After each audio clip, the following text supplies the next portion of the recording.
Hey guys, welcome back to another video. What I'm going to do is show you how to connect your Bluetooth to your head unit. So what you want to do first is go to your Bluetooth, and then you come to here, go to the settings here and find out what your head unit name is and what your pin number is, just in case. And then what you want to do is go back, turn the Bluetooth on your device, and then press this search button here.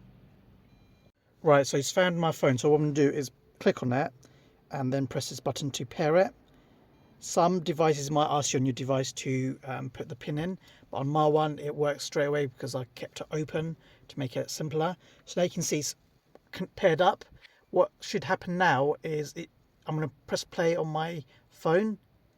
It's playing, but it's not working, and some people think it's not paired.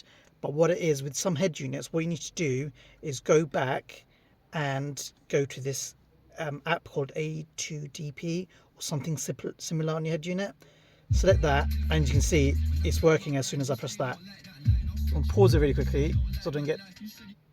So pause that to make sure I don't get copyrighted. But anyway, some people might have that issue. So if you do have that issue where it doesn't play straight away after you paired, find that app and see if it works. So what I'm going to do now is go out of it and see if it still plays. It still works now.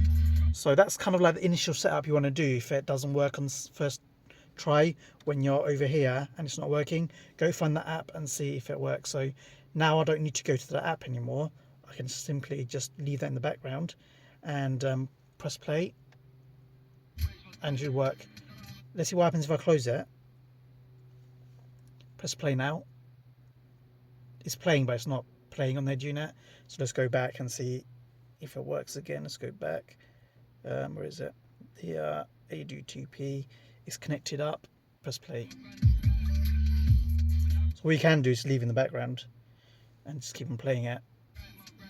And you can have another app on top. So let's go settings. So go to settings. Let's go to a different app. Let's go Chrome, for instance, and see if it still works in the background. Let it load up. There you go. Press play. There you go. So that's a quick kind of like tutorial. If your head unit's not working with your Bluetooth, then that's what you want to do, and hopefully that works for you guys. Catch you in the next one. Peace.